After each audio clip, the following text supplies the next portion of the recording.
اس کے بعد اس لاش میں حرکت نہ ہوئی۔ میں نے ایوب کو یہ بھی بتا دیا تھا کہ چٹانوں کے اندر 6-7 اونٹ کھڑے ہوں گے جن پر گندم اور دالوں کی بوریاں لدی ہوں گی، اور ایک اونٹ خالی ہوگا۔ ان اونٹوں کو پکڑ لیا گیا اور اس کے بعد لاشوں کو ایک جگہ اکٹھی کرنے کا کام شروع ہو گیا۔ میں کھڑا دیکھ رہا تھا۔ مجھے ایوب نے خراج تحسین پیش کیا تھا۔ انگریز لیفٹیننٹ نے مجھے شاباش دی تھی۔ ابھی مجھے ڈی ایس پی اور ایس پی سے شاباش ملنی تھی، لیکن میں ابھی سمجھنے سے قاصر تھا کہ میں نے اچھا کیا ہے یا بہت برا کیا ہے۔ میں جب ڈاکوؤں کی لاشوں کو اور ان کے درمیان گورے فوجیوں کو ایسے فاتحانہ انداز سے گھومتے پھرتے دیکھتا تھا کہ وہ لاشوں کو ٹھوڈ مارتے تھے، تو مجھے کچھ ایسے بھی محسوس ہوا جیسے میں نے فرنگی آقاؤں کو خوش کرنے کے لیے اپنے لوگوں کے ساتھ غداری کی ہو۔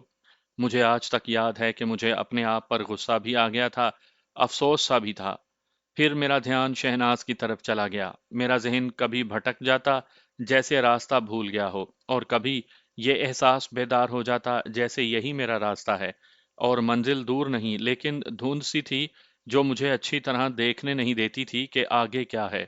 میں دھندلی راہوں پر چلا جا رہا تھا۔ سب انسپکٹر ایوب میرے پاس آیا۔ اس کے ساتھ 10 کانسٹیبل اور 2 ہیڈ کانسٹیبل تھے۔ میرے پاس 2 نالی بندوق تھی اور میرا گھوڑا ایک طرف کھڑا تھا۔ میں شکاریوں کے روپ میں وہاں تک گیا تھا۔ آجا سکندر، ایوب نے کہا، اب یہ بندوق مجھے دے دے۔ اس نے میرے ہاتھ سے بندوق اور کارتوسوں کی بیلٹ لے لی اور کہنے لگا، آؤ تمہارے یار کے پاس چلیں، قریب جا کر تمہیں ہتھ کڑی لگاؤں گا۔ ایوب بھائی، میں نے کہا، مجھے ہتھ کڑی لگائیں، میرے پاؤں میں بیڑیاں ڈالیں، میں آپ کو آخری بار کہتا ہوں کہ شہناز کو ادھر ادھر کر دینا۔ اور ایوب بھائی، میں آپ کو یہ بھی آخری بار کہہ رہا ہوں کہ شہناز سے بچ کر رہنا۔ ایوب نے کہا لگایا۔ اس پر فتح کا موڈ طاری تھا۔ اسے یقین تھا کہ جس طرح یہ آپریشن کامیاب رہا تھا اسی طرح وہ شہناز پر بھی فتح حاصل کر لے گا۔ مجھے یقین نہیں تھا کہ شہناز اس قدر بد دل ہو گئی ہوگی کہ ایوب کو دھتکار دے گی۔ یہ میرا اپنا احساس تھا۔ میں نے اس میں کچھ تبدیلی ضرور دیکھی تھی۔ یہ بھی ہو سکتا تھا کہ شہناز ایوب کو اپنا محافظ سمجھ لے۔ کلارک صاحب کو اطلاع دے دی ہے؟ میں نے ڈی ایس پی کے متعلق پوچھا۔ وہ آ رہا ہوگا، ایوب نے جواب دیا۔ اس نے وقت کا حساب رکھا ہوا ہوگا۔ پولیس کی یہ نفری 2 پرائیویٹ لاریوں میں لائی گئی تھی۔ لاریوں کو کسی کچے راستے سے لایا گیا تھا تاکہ کوئی ڈاکو یا ان کا کوئی مخبر پولیس کو نہ دیکھ سکے۔ لاریوں کو کہیں دور کھڑا کیا گیا تھا۔ میں اور ایوب اس کے ہیڈ کانسٹیبلوں اور کانسٹیبلوں سے کچھ دور کھڑے باتیں کر رہے تھے۔ میری اصلیت سے صرف ایوب واقف تھا۔ پولیس کے باقی آدمی مجھے ڈاکوؤں کا آدمی سمجھ رہے تھے۔ ایوب نے ایک لاری منگوائی، ان 2 ہیڈ کانسٹیبلوں اور 10 کانسٹیبلوں کو اس میں سوار کروایا اور مجھے بھی اپنے ساتھ لاری میں بٹھا لیا۔ کچھ وقت کے بعد یہ لاری نوابزادہ حمید اللہ خان کی جاگیر میں داخل ہوئی، پھر اس کے مکان کے سامنے جا رکی۔ اس وقت سب انسپکٹر ایوب نے مجھے ہتھ کڑی لگا لی تھی۔ وہ ہتھ کڑی کی زنجیر ایک کانسٹیبل کے ہاتھ میں دے کر خود لاری سے اتر گیا۔ وہ مکان کے برآمدے میں داخل ہو ہی رہا تھا کہ اندر سے حمید اللہ نکل آیا۔ اس نے ایوب کے ساتھ اس طرح مسکرا کر ہاتھ ملایا جیسے وہ دونوں بڑے گہرے دوست ہوں۔ میں لاری میں برآمدے کی طرف بیٹھا ہوا تھا۔ حمید اللہ اور ایوب میرے اتنے قریب تھے کہ میں ان کی باتیں اچھی طرح سن سکتا تھا۔ کیا خوبصورت جوان ہو تم بھائی، اس ہیڈ کانسٹیبل نے جس نے میری ہتھ کڑی کی زنجیر پکڑی ہوئی تھی مجھے کہا۔ پولیس میں بھرتی ہو جاتے، فوج میں چلے جاتے، ضرور ڈاکے مارنے تھے۔ تم جیسے خوبصورت جوانوں کی انگریز بہت قدر کرتے ہیں۔ تم مالوے کے ساتھ تھے یا خادے کے ساتھ؟ اب بھرتی کروا دو حوالدار صاحب، میں نے بناوٹی سنجیدگی سے کہا۔ اس نے معلوم نہیں کیا جواب دیا۔ میرے کان حمید اللہ اور ایوب کی طرف لگے ہوئے تھے۔ کیا آپ کا دماغ ٹھکانے ہے انسپکٹر صاحب؟ حمید اللہ ایوب کی اس بات کا جواب دے رہا تھا جو میں نے سنی نہیں تھی۔ حمید اللہ نے کہا، آپ کو شاید کسی نے بتایا نہیں کہ میں نام کا نوابزادہ نہیں۔ جانتا ہوں نواب زادہ صاحب، ایوب نے کہا، میں آپ کے والد صاحب کو بھی بڑی اچھی طرح جانتا ہوں۔ وہ نواب ہیں اور آپ ان کے فرزند ہیں، لیکن میں کسی کی نشاندہی پر آیا ہوں۔ کون ہے میری نشاندہی کرنے والا؟ حمید اللہ نے بڑے روب سے پوچھا۔ ایک تو زندہ سلامت میرے ساتھ ہے، ایوب نے کہا۔ 2 شدید زخمی ہیں، وہ آپ کی نشاندہی کر کے بے ہوش ہو گئے ہیں۔ انہیں ریل کار پر آگے بھیج دیا گیا ہے تاکہ انہیں فوری طور پر ہسپتال پہنچا کر انہیں زندہ رکھا جائے، کیونکہ وہ اس کیس میں نہایت اہم گواہ ہیں۔ اگر آپ خود نہیں مانیں گے تو ان میں سے کسی ایک کو سلطانی گواہ بنا لیا جائے گا۔ کیا آپ وہ انسپیکٹر ہیں جو اس علاقے کے تھانے میں ایس ایچ او لگے ہیں؟ حمید اللہ نے پوچھا۔ جی ہاں، ایوب نے جواب دیا۔ میں ہی وہ نیا ایس ایچ او ہوں، اور میں وہ سب انسپیکٹر ہوں جس نے سوائے 3 کے آپ کے تمام آدمی مار ڈالے ہیں۔ آپ غالباً اس اطلاع کے انتظار میں ہوں گے کہ ریل گاڑی کو بڑی کامیابی سے لوٹ لیا گیا ہے اور مال آپ کے پاس پہنچ رہا ہے، لیکن آپ کی قسمت ایسی الٹی کہ ریل کار میں خزانے کے بجائے گورا ریجمنٹ کے 20-25 آدمی آ گئے، جن کا کمانڈر ایک انگریز لیفٹیننٹ تھا۔ ریل کار رکی، آپ کے آدمی اس کی طرف دوڑے، آگے سے رائفلیں اور مشین گنیں چلیں، پیچھے سے میری پولیس فورس نے آپ کے آدمیوں کو گھیرے میں لے لیا اور سب کو ختم کر دیا۔ میں نے دیکھا کہ حمید اللہ کے چہرے کا رنگ بدل گیا تھا اور وہ باتوں اور حرکتوں سے اپنی نوابی برقرار رکھنے کی کوشش کر رہا تھا۔ وہ ایوب کو ڈانٹ رہا تھا۔ ایوب اسی علاقے کا تھانے کا ایس ایچ او لگا تھا۔ ابھی زیادہ دن نہیں ہوئے تھے، اس لیے حمید اللہ کے ساتھ اس کی پہلے ملاقات نہیں ہوئی تھی، ورنہ اپنے علاقے کے تھانے دار کو حمید اللہ اپنی مٹھی میں رکھا کرتا تھا۔ حمید اللہ کی جاگیر سے تھانہ کئی میل دور تھا۔ اس کے تحت پولیس چوکیاں تھیں، ایسی ایک چوکی جاگیر کے قریب تھی۔ اسے ادھر لاؤ، ایوب نے ہیڈ کانسٹیبل سے میرے متعلق کہا۔ مجھے لاری سے اتار کر حمید اللہ کے سامنے کھڑا کر دیا گیا۔ کیوں اے؟ ایوب نے مجھے کہا۔ تم لوگ پہلے یہاں اکٹھے ہوئے تھے، نواب صاحب کو پہچانتے ہو؟ انسپیکٹر صاحب، میں نے احتجاج کے لہجے میں کہا، میں نہ آپ کو جانتا ہوں نہ نواب صاحب کو جانتا ہوں۔ میں نے حمید اللہ سے کہا، نواب صاحب، میں دلی سے اپنے ایک دوست کے ہاں آیا تھا، آج بدقسمتی سے ادھر شکار پر آ نکلا۔ مجھے ریلوے لائن کے قریب فائرنگ کی آواز آئی، میں نے گھوڑا اس طرف دوڑا دیا۔ پہلے تو میں سمجھا کہ گورا ریجمنٹ کے گوروں اور پولیس کی آپس میں لڑائی ہو گئی ہے، لیکن وہ شاید ڈاکوؤں اور ان لوگوں کا مقابلہ تھا۔ اور آپ کو اس سب انسپیکٹر نے دھر لیا؟ حمید اللہ نے میری بات کاٹ کر کہا۔ دھر کیا لیا نواب صاحب؟ میں نے کہا، یہ دیکھیے، ہتھ کڑی لگا کر یہاں لے آئے ہیں اور مجھ سے زبردستی منوانا چاہتے ہیں کہ میں ڈاکوؤں کا ساتھی ہوں، اور ہم سب ڈاکو آپ کے گھر اکٹھے ہوئے تھے۔ لے جاؤ اسے، ایوب نے ہیڈ کانسٹیبل سے کہا۔ 3-4 سپاہی نیچے آؤ اور نوابزادہ کو پرے لے جاؤ۔ اس نے میرے کندھے پر ہاتھ رکھ کر کہا، تم خود بولو گے، تمہاری زبان اپنے آپ اقبالی بیان دے گی۔ لے جاؤ اسے، لاری میں بٹھاؤ۔ مجھے ڈی ایس پی کلارک نے کہا تھا کہ میں آپریشن کی کامیابی کی صورت میں حمید اللہ کے سامنے انجان اور بے گناہ بن جاؤں۔ یہ مجھے اس لیے کرنا تھا کہ مجھے گواہ یا ملزم کی صورت میں عدالت میں پیش نہیں ہونا تھا۔ میری اصلیت کو چھپانا مقصود تھا۔ یہ خطرہ بھی تھا کہ میری اصلیت ظاہر ہو گئی تو ڈاکوؤں کا کوئی آدمی یا مالوے اور خادے کا کوئی دوست مجھے قتل کر دے گا۔ حمید اللہ کے جرم میں کسی شک کی گنجائش ہی نہیں تھی، یہ تو میری جاسوسی تھی۔ مجھے ہیڈ کانسٹیبل لاری میں لے گیا، دوسرا ہیڈ کانسٹیبل اور 3 کانسٹیبل حمید اللہ کو دھکیلتے ہوئے برآمدے کے ایک کونے میں لے گئے۔ ادھر میں پولیس کو برا بھلا کہہ رہا تھا، ادھر حمید اللہ ایوب کو دھمکیاں دے رہا تھا کہ وہ اس کی اس بدتمیزی کو معاف نہیں کرے گا اور اسے پولیس سروس سے نکلوا دے گا۔ ڈی ایس پی صاحب آنے والے ہیں نواب صاحب، ایوب نے کہا۔ اب جو بات کرنی ہے ان کے ساتھ کرنا، میں نے اس مکان کی تلاشی لینی ہے۔ تم میرے مکان میں داخل نہیں ہو سکتے، حمید اللہ خان چلانے لگا۔ تم 2 ٹکے کے سب انسپیکٹر میرے مکان کی تلاشی کی جرت نہ کرنا، اپنے ڈی ایس پی کو آنے دو۔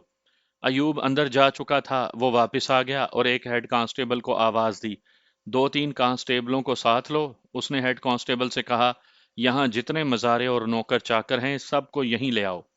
وہ پھر اندر چلا گیا۔ تلاشی کا یہ طریقہ صحیح نہیں تھا، اسے 2-3 کانسٹیبلوں کو ساتھ رکھنا چاہیے تھا۔ حمید اللہ کا ساتھ ہونا ضروری تھا، برآمدگی کے 2 گواہوں کی موجودگی بھی لازمی تھی، بلکہ اسے ڈی ایس پی کا انتظار کرنا چاہیے تھا۔ اس نے غلط کارروائی کا خطرہ مول لیا تھا، جس کی وجہ صرف میں جانتا تھا۔ وہ شہناز کو کہیں چھپانے کے لیے یا اس کے ساتھ سودے بازی کرنے گیا تھا۔ ایوب 15-20 منٹ کے بعد باہر آیا اور اس نے حمید اللہ کو اپنے پاس بلا لیا۔ نواب زیادہ صاحب، ایوب نے حمید اللہ سے کہا، میں آپ کی کچھ نہ کچھ عزت افزائی کرنا چاہتا ہوں۔ کوئی ریوالور، رائفل یا بندوق بلا لائسنس رکھی ہوئی ہے تو خود ہی نکال دیں۔ اگر مسروقہ مال گھر میں موجود ہے تو اس کی بھی نشاندہی کر دیں۔ حمید اللہ نے اب غصے کا اظہار نہیں کیا، وہ ایوب کو ذرا پرے لے گیا اور دونوں سرگوشیوں میں باتیں کرنے لگے۔ ایوب جس طرح سر ہلا رہا تھا، اس سے پتہ چلتا تھا کہ حمید اللہ خان اسے رشوت پیش کر رہا ہے۔ اور وہ نہیں مان رہا، وہ مان ہی نہیں سکتا تھا۔ یہ ایوب کا کیس ہی نہیں تھا، یہ اسپیشل برانچ کا کیس تھا، اور یہ کوئی معمولی سی واردات نہیں تھی۔ ایوب نے ایک ہیڈ کانسٹیبل اور 5 کانسٹیبلوں کو ساتھ لیا اور ایک بار پھر مکان کے اندر چلا گیا۔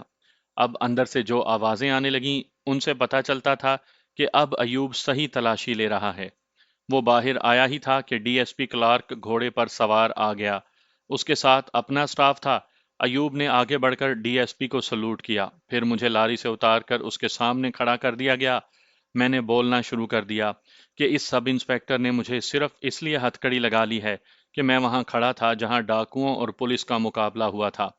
خانہ تلاشی ہو گئی ہے؟ ڈی ایس پی نے پوچھا۔ ہو گئی ہے صاحب بہادر، ایوب نے کہا۔ کچھ ملا؟ نہیں صاحب بہادر، ایوب نے جواب دیا۔ اس مکان میں بہت قیمتی سامان ہے، لیکن یہ کہتا ہے کہ میں نواب زادہ ہوں اور بہت بڑا جاگیردار ہوں۔ یہ سب قیمتی سامان، زیورات وغیرہ میرے اپنے ہیں۔ اندر 3 عورتیں ہیں، باہر لے آؤ، ڈی ایس پی نے کہا، اور انہیں سی آئی اے کے ہیڈ کوارٹر میں پہنچاؤ۔ اس کے بعد کی کارروائی پولیس کی تفتیش اور دیگر کارروائی تھی۔ حمید اللہ کی جاگیر پر جو کوئی بھی موجود تھا اسے لاری میں بٹھا لیا گیا تھا۔ شہناز اور دوسری 2 عورتوں کو بھی باہر لا کر لاری میں سوار کروا دیا گیا۔ مکان پر 5 6 کانسٹیبلوں اور ایک ہیڈ کانسٹیبل کی گارڈ بٹھا دی گئی۔ مجھے سب سے الگ ڈرائیور کے پیچھے بٹھایا گیا۔ میں نے شہناز کو ایک ہی بار دیکھا، مجھے دیکھتے ہی اس کی آنکھوں میں آنسو آ گئے تھے۔ لاری چل پڑی، اس میں ابھی بہت جگہ تھی۔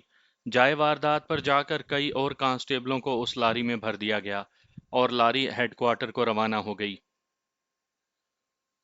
پولیس کی اسپیشل برانچ کا ہیڈ کوارٹر ملزموں اور مشتبہوں کے لیے جہنم سے کم نہیں تھا۔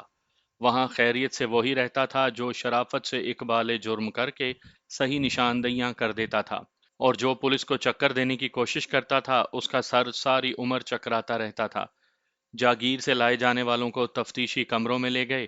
مجھے ایوب ڈی ایس پی کے دفتر میں لے گیا اور میری ہتھکڑی کھول دی گئی۔ کچھ دیر کے بعد ڈی ایس پی بھی آ گیا۔ اس نے مجھے اس طرح خراج تحسین پیش کیا کہ مجھے گلے لگا لیا۔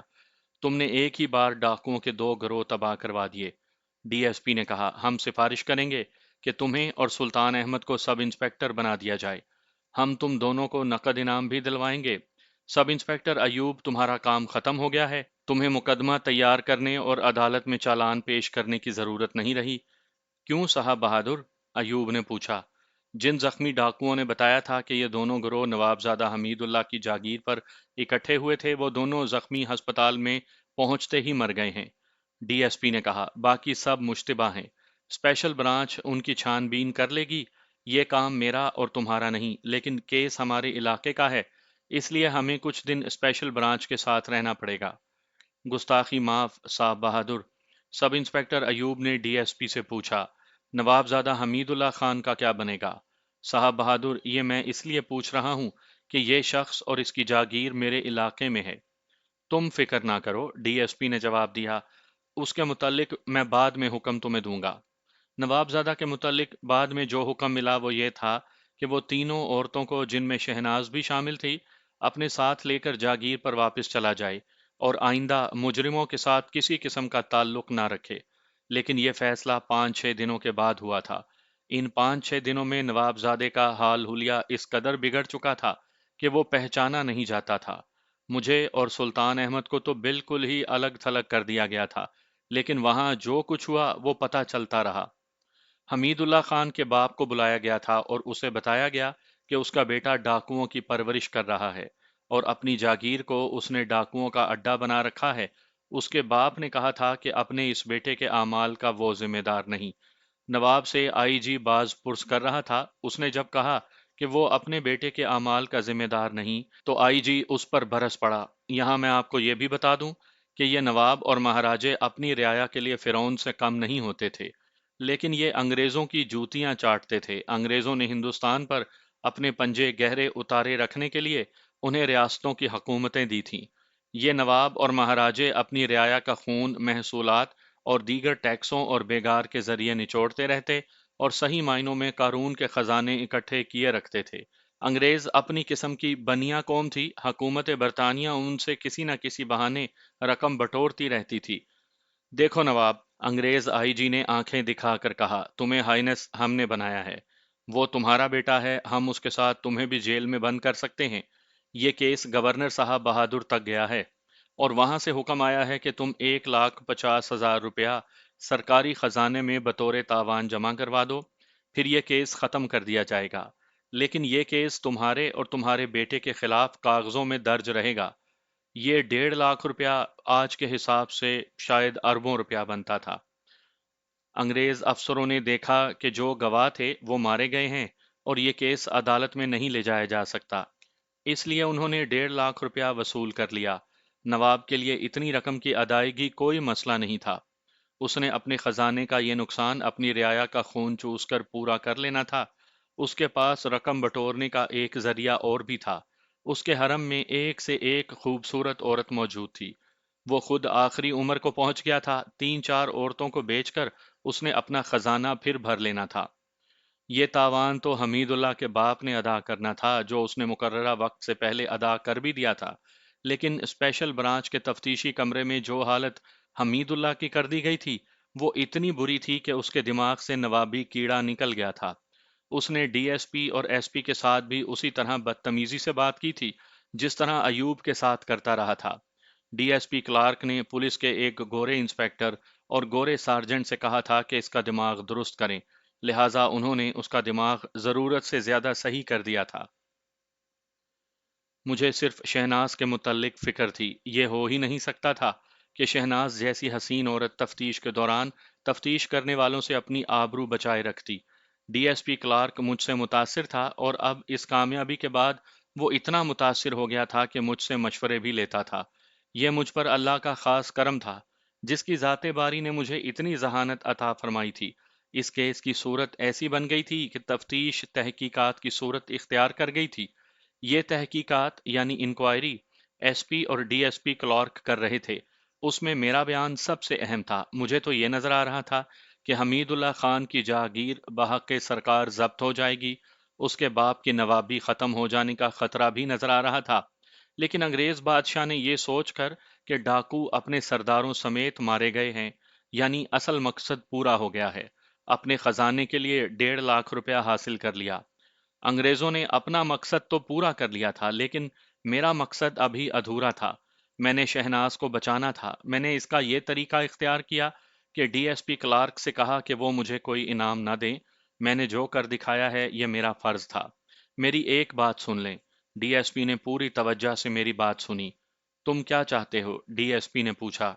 میں چاہتا ہوں کہ شہناز نام کی جو عورت جاگیر سے برآمد ہوئی ہے اسے شامل تفتیش نہ کیا جائے۔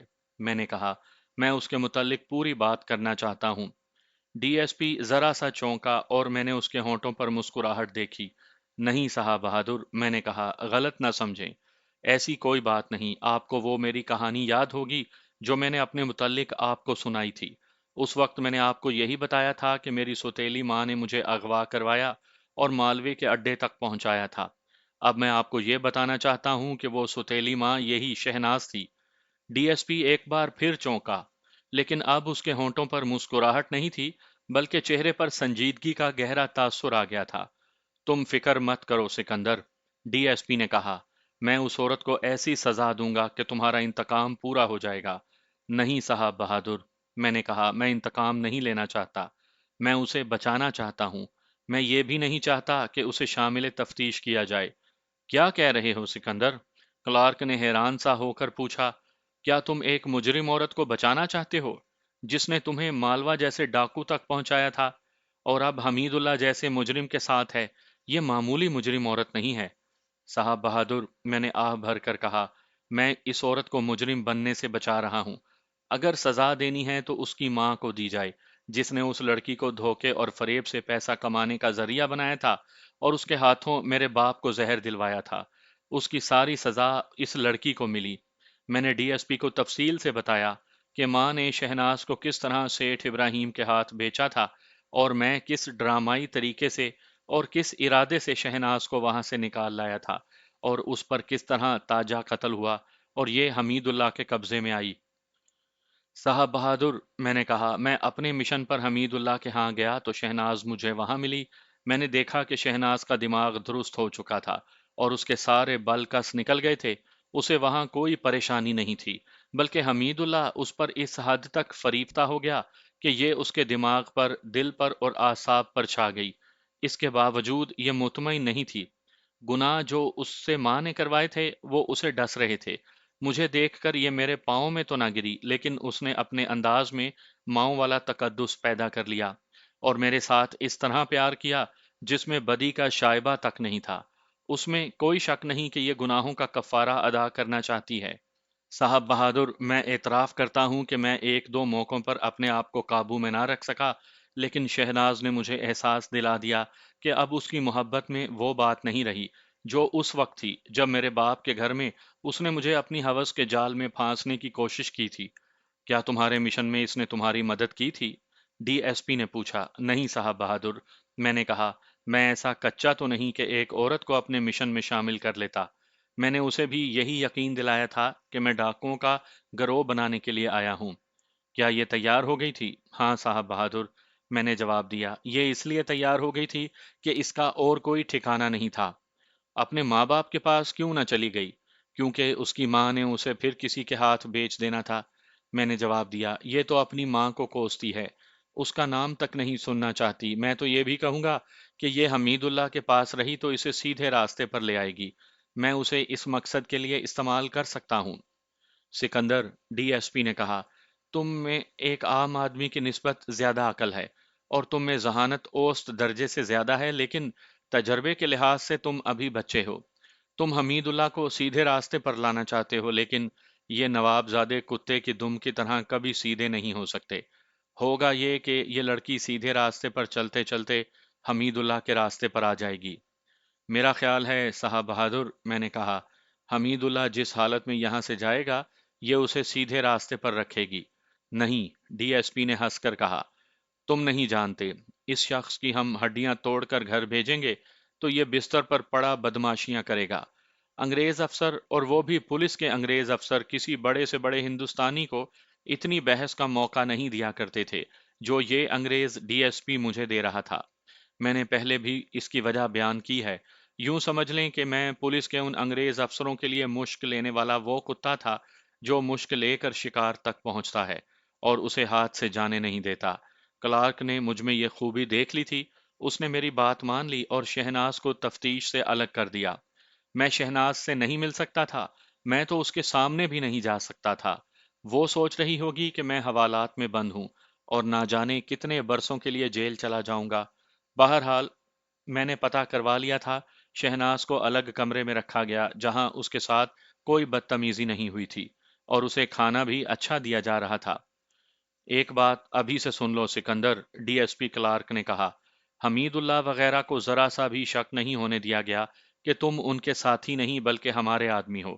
میرا خیال ہے کہ حمید اللہ کو چھوڑ دیا جائے گا، لیکن اس سے اور اس کے باپ سے کچھ تاوان وصول کیا جائے گا۔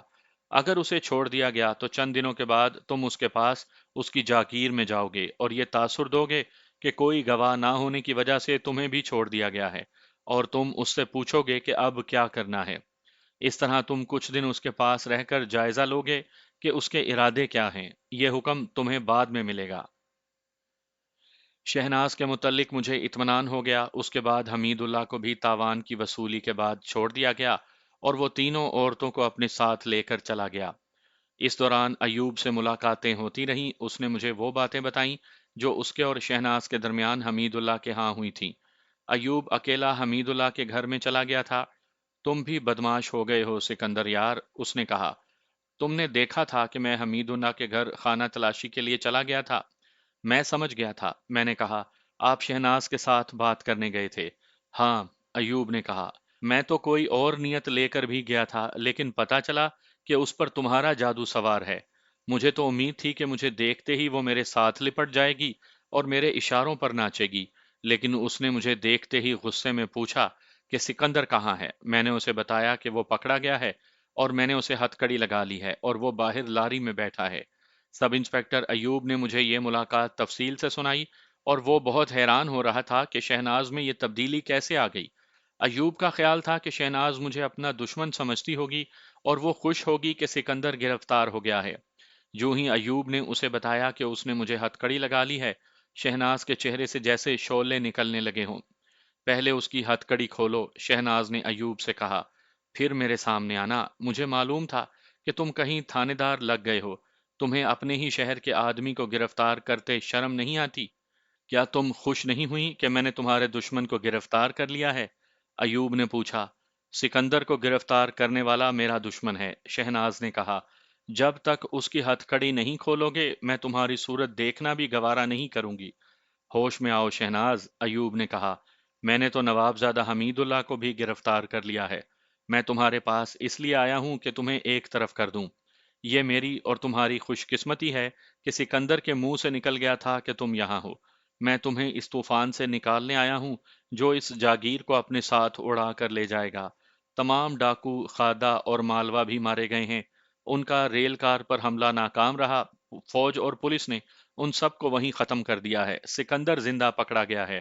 کیا سکندر تمہیں یہاں لایا ہے؟ شہناز نے پوچھا۔ نہیں، ایوب نے جواب دیا، وہ تو کچھ بتاتا ہی نہیں۔ دو زخمی ڈاکوؤں نے بتایا ہے کہ یہ تمام آدمی رات حمید اللہ کے گھر یعنی اس مکان میں رہے ہیں۔ ایوب نے مجھے شہناز کے بارے میں کچھ ایسی کیفیت بتائی تھی جیسے اس کا ذہن اس کے قابو سے نکل گیا ہو۔ اس نے لپک کر دونوں ہاتھ ایوب کے کندھوں پر رکھے اور اسے زور زور سے جھنجھوڑا۔ کیا سکندر بھی زخمی ہے؟ شہناز نے بے قرار اور پریشان ہو کر پوچھا۔ کہاں ہے سکندر؟ خدا کے لیے مجھے دکھا دو، میں اس کے خون کے ایک قطرے کی جگہ اپنا سارا خون قربان کر دوں گی۔ وہ پاگلوں کی طرح ایوب کو جھنجھوڑ رہی تھی۔ وہ بالکل ٹھیک ہے، ایوب نے اسے بتایا۔ کیا تم اس کے لیے اتنی پاگل ہو رہی ہو؟ آخر میرے ساتھ بھی تو تمہارا کوئی تعلق کبھی رہا ہے۔ ہاں ہاں، شہناز نے غصیلی آواز میں کہا، تمہارے ساتھ میرا ناجائز تعلق رہا ہے، لیکن سکندر کے ساتھ میرا ایسا کوئی تعلق نہیں تھا۔ خدا کے لیے شہناز، ایوب نے اسے کہا، کہیں چھپ جاؤ، مجھے تمہاری عزت کا خیال ہے۔ میں نہیں چاہتا کہ تمہیں بھی گرفتار کیا جائے۔ میں کہتی ہوں سکندر کو چھوڑ دو، مجھے گرفتار کر لو، شہناز نے کہا، میں چھپوں گی نہیں۔ ایوب نے اسے شامل تفتیش ہونے سے بچانے کی کوشش تو کی، لیکن ایوب کی نیت نیک نہیں تھی۔ وہ شہناز سے معاوضہ لینا چاہتا تھا۔ شہناز کوئی شریف لڑکی تو نہیں تھی، لیکن میں یہ سن کر حیران رہ گیا کہ میرے متعلق شہناز کے جذبات اس قدر شدید تھے۔ اس نے چھپ جانے کے بجائے ایوب کو مجبور کر دیا کہ وہ اس کے گھر سے نکل جائے۔ شہناز کو جب یہاں لایا گیا تو بھی میں نے اس کو اپنے ہاتھ میں لینے کی کوشش کی، ایوب نے مجھے بتایا، لیکن معلوم ہوتا ہے کہ یہاں تمہارا اثر و رسوخ چل گیا تھا۔ اسے شہزادیوں کی طرح الگ کمرہ دے دیا گیا اور اس کی خاطر تواضع شروع ہو گئی۔ میرا خیال ہے کہ کلارک صاحب پر شہناز کا اپنا جادو چل گیا ہوگا۔ اگر یہ جادو ہی تھا، میں نے کہا، تو ہر طرف اور ہر کسی پر میرا ہی جادو چلا ہے۔ اب آپ شہناز کو دل سے اتار دیں۔ تم کہتے ہو دل سے اتار دوں؟ ایوب نے کہا، وہ اپنے آپ کو سمجھتی کیا ہے؟ اس نے میری توہین کی ہے۔ میں اسے اسی سطح پر لے آؤں گا جہاں وہ اپنے شہر میں میرے ساتھ ہوا کرتی تھی۔ اس کے لیے تو آپ کو حمید اللہ کی جاگیر پر جانا پڑے گا، میں نے کہا۔ وہ تو میں جاؤں گا ہی، ایوب نے کہا۔ وہ جاگیر میرے علاقے میں ہے، میں ان نوابزادوں کو جانتا ہوں۔ بدماشی کرنے سے یہ لوگ باز نہیں آ سکتے۔ میں ان سے کھاؤں پیوں گا اور شہناز کو مٹھی میں لے لوں گا۔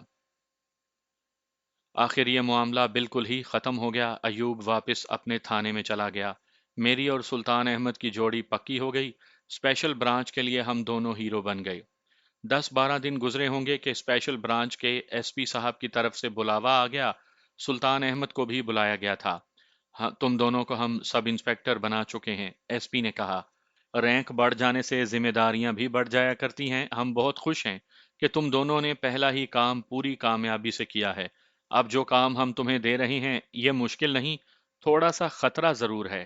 خطرہ تمہارے لیے ہے سکندر۔ تمہیں ہم اس جگہ بھیج رہے ہیں جہاں تم نے پہلا مشن مکمل کیا تھا۔ کسی کو تمہاری اصلیت کا علم تو نہیں، پھر بھی تمہیں اپنی حفاظت خود کرنی پڑے گی۔ سلطان احمد پہلے کی طرح تمہارے ارد گرد اسی بحروپ میں رہے گا۔ تم دونوں کے کپڑوں کے اندر ریوالور ہوں گے، جان کے خطرے کی صورت میں تم جسے ضرورت محسوس کرو گولی مار سکتے ہو۔ ہمیں کام یہ بتایا گیا کہ مجھے حمید اللہ کے ہاں جا کر یہ دیکھنا تھا کہ اب وہ کیا کر رہا ہے۔ خطرہ یہ تھا کہ وہ پھر ڈاکوؤں کا کوئی اور گروہ بنا رہا ہوگا یا کوئی انتقامی کارروائی کا سوچ رہا ہوگا۔ ایس پی نے ہمیں ہدایات دیں۔ ڈی ایس پی کلارک اپنے علاقے کے ہیڈ کوارٹر میں تھا۔ ہمیں اس کے پاس جانا تھا۔ ہم دوسرے ہی دن روانہ ہو گئے اور کلارک کے پاس پہنچ گئے۔ ہمیں حمید اللہ خان کے متعلق تھانے کے مخبر کوئی صحیح رپورٹ نہیں دے رہے تھے، ڈی ایس پی کلارک نے ہمیں کہا۔ کچھ مشکوک سی رپورٹیں ملی ہیں، حمید اللہ خان کوئی نہ کوئی کاروائی ضرور کر رہا ہے۔ اگر وہ ڈاکوؤں کا کوئی اور گروہ نہیں بنا رہا تو ہمیں شک ہے کہ اس نے دہشت گردوں کے ساتھ کچھ نہ کچھ تعلق ضرور پیدا کر لیا ہے۔ دہشت گردوں کے متعلق تمہیں ٹریننگ میں سب کچھ بتایا گیا تھا، اور ٹریننگ کے بعد بھی ہمیں یہ اطلاع بھی ملی ہے کہ اسے تمہارے متعلق ابھی تک معلوم نہیں کہ ڈاکوؤں کو موت کے جال میں لانے والے تم تھے۔ میں معمولی سے کپڑے پہن کر روانہ ہو گیا اور حمید اللہ کی جاگیر پر جا پہنچا۔ سلطان احمد نے جوتھیوں والا بھیس بدل لیا اور وہ بھی روانہ ہو گیا۔ ڈی ایس پی کے انتظام کے تحت سلطان احمد کو ایک گاؤں کے نمبردار کے ساتھ رابطہ رکھنا تھا۔ میں جب حمید اللہ کے ہاں پہنچا تو وہ گھر پر نہیں تھا، شہناز برآمدے میں کھڑی تھی۔ مجھے دیکھ کر میری طرف دوڑ پڑی اور دوسرے ہی لمحے میں اس کے بازوؤں میں تھا۔ اس کا انداز بالکل اس ماں جیسا تھا جس کا جوان بیٹا جنگ سے واپس آیا یا بہت مدت بعد چھٹی آیا ہو۔ اس نے مجھے سر سے پاؤں تک دیکھا۔ وہ دیکھ رہی تھی کہ میں ٹھیک تو ہوں۔ وہ مجھے اپنے کمرے میں لے گئی۔ حمید اللہ کے متعلق اس نے بتایا کہ وہ گزشتہ شام سے کسی کام سے شہر چلا گیا تھا اور آج شام اس نے واپس آنا ہے۔ شہناز کی دیوانگی کا یہ عالم تھا کہ ایک بات شروع کرتی اور اسے چھوڑ کر کچھ اور کہنے لگتی۔ اس کا ذہن سوالوں اور باتوں سے بھرا پڑا تھا اور وہ فیصلہ نہیں کر پا رہی تھی کہ کون سی بات پہلے کرے۔ مجھے تو کسی نے بتایا تھا کہ تمہیں 10 سال جیل ہو گئی ہے، شہناز نے کہا۔ کس نے بتایا تھا؟ میں نے پوچھا۔ ایوب نے تو نہیں بتایا۔ ایوب نے کھل کر تو نہیں بتایا، شہناز نے کہا، لیکن اس نے یہ بھی نہیں بتایا کہ تم یہیں کہیں گھوم پھر رہے ہو اور تمہیں سزا نہیں ہوئی۔ میں نے ایوب سے کئی بار تمہارے متعلق پوچھا تھا، ہر بار وہ گول مول سا جواب دیتا تھا۔ صرف ایک بار اس نے کہا کہ سکندر کو اگر ابھی تک سزا نہیں ہوئی تو جلد ہو جائے گی اور یہ سزا 10 سال سے کم نہیں ہوگی۔ اس نے یہ بھی کہا تھا کہ سکندر کو بھول جاؤ، اسے اب تم ساری عمر نہیں دیکھ سکو گی۔ اس کا مطلب یہ ہوا کہ وہ یہاں آتا رہتا ہے، میں نے کہا۔ وہ کل بھی آیا تھا، شہناز نے کہا۔ یہ کیس ختم ہونے کے بعد وہ کئی مرتبہ آ چکا ہے اور حمید اللہ کئی بار تھانے اس کے پاس گیا ہے۔ حمید اللہ نے تو اس کا ماہوار وظیفہ لگا دیا ہے، جیسا وہ علاقے کے ہر تھانے دار کا لگا دیا کرتا ہے۔ شہناز نے مجھے اس وقت کی باتیں سنائیں جب ایوب مجھے گرفتار کر کے اس کے پاس لے گیا تھا۔ یہ وہی باتیں تھیں جو ایوب مجھے پہلے سنا چکا تھا۔ میں اس کی نیت اسی وقت بھانپ گئی تھی، شہناز نے کہا۔ تمہیں چھڑانے کے لیے میں نے سوچا تھا کہ اسے ناراض نہ کروں اور جیسے وہ کہتا ہے ویسے ہی کروں، لیکن صرف یہ سوچنے سے ہی مجھے یوں محسوس ہوا جیسے تمہیں میں نے گرفتار کروایا ہے اور میں کسی غیر کے ساتھ عیاشی کر رہی ہوں۔ اس سے مجھے غصہ آ گیا۔ اب بھی وہ اسی نیت سے آتا ہوگا، میں نے کہا اور پوچھا، حمید اللہ نے اس کے ساتھ دوستی کیسے کر لی ہے؟ اس نے تو حمید اللہ کو بڑے توہین آمیز طریقے سے پکڑا تھا۔ پھر پولیس کے پاس جا کر حمید اللہ کے ساتھ جو سلوک ہوا، یہ اسے نہیں بھولنا چاہیے تھا۔ حمید اللہ نے یہ سب کیسے برداشت کر لیا؟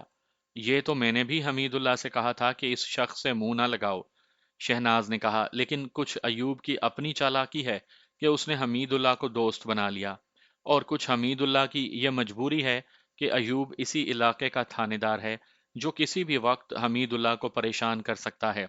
اس واقعے کے بعد حمید اللہ کو پولیس کے ساتھ دوستی لگانے کی ضرورت پہلے سے زیادہ ہو گئی ہے۔